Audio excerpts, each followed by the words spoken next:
So I just got off of a meeting where everyone was talking about real-time data and notifications and alerts. And I just want to say that if you're really concerned about indoor air quality and creating an optimal environment for the occupants of your space, stop looking at real-time data. Turn off 95% of your notifications. And the reason for that is that real-time data is only one very small part of the story. It's one little corner of the greater indoor environmental quality picture. There's a lot of natural fluctuations that happen throughout the day, throughout the weeks, within different spaces.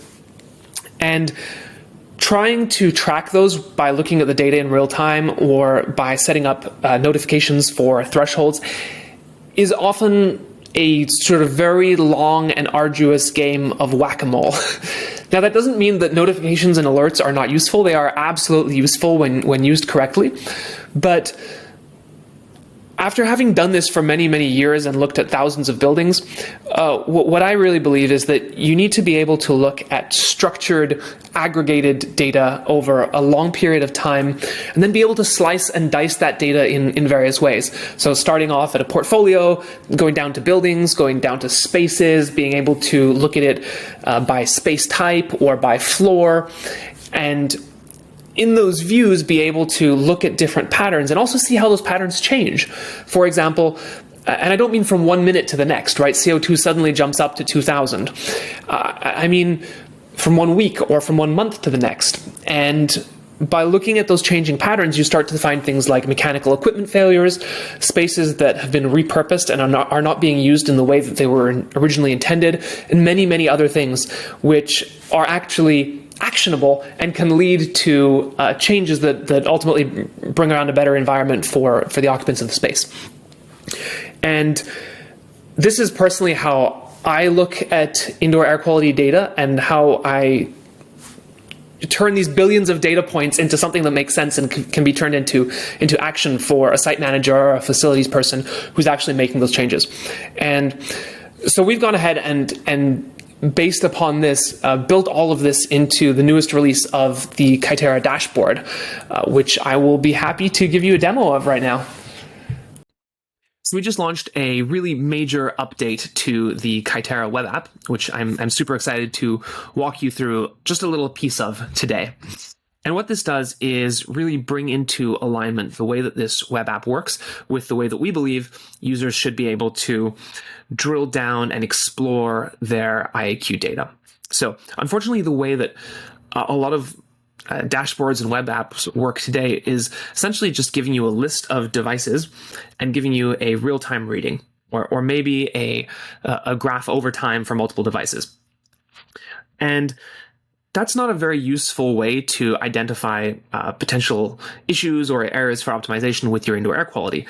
If you're looking at real-time data, it's very hard to make any sense out of that. A room might be bad for a few minutes, but then it gets better. You might have multiple buildings across the world, all in different time zones, so it's really not an apples-to-apples comparison. And it very easily becomes just a game of whack-a-mole, trying to identify what is going on. So the way that we believe this should be done is what you see here, which is that I can see at a glance my entire portfolio, different buildings all around the world, and I can see for the different parameters of concern, what percentage of the time we are within target. What percentage of the time are we within the thresholds that we have defined? And as you can see here for CO2, this Kaiterra HQ is not very compliant, but all these other locations seem to be doing pretty well. I might want to jump into one of these. So for example, I can go into the White House. And what you see here is, you'll notice that the time range this is not a real-time reading. This is throughout the past 30 days. And of course, I can set this to whatever I want.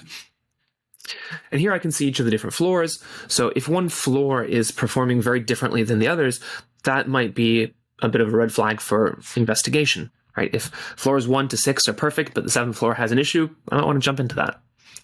Now, in this case, they all actually seem to be performing pretty similarly. So I'm just going to click into one of them just to sort of understand a little bit better what is going on and see if anything pops out.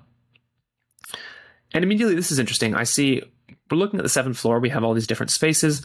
And on the TVOC column, I see kind of two extremes. So I'm just going to rank these because it looks like Yeah, about half of these devices are only within target about 10% of the time. And then the other half are within target almost 100% of the time. So this is really interesting.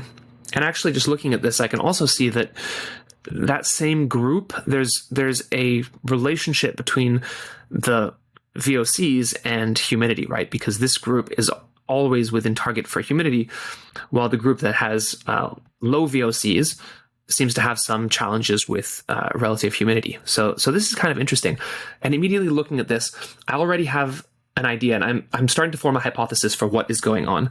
It's quite likely that there's two different air handling units that are serving these two groups of spaces, or some other difference in the mechanical equipment, so that this group over here is getting a much better level of humidity, but maybe in the process, maybe there's some humidity being added to the overly dry air, and in the process, that is inserting VOCs into the space.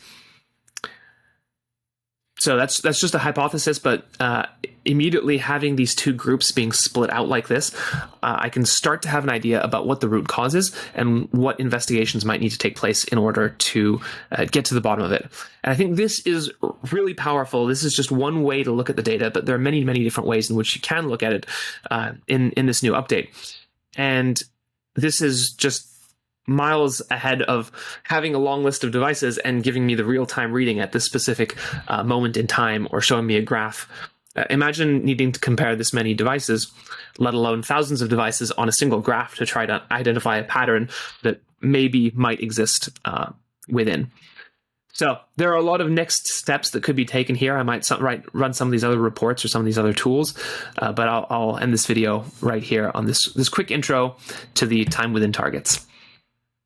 Happy exploring.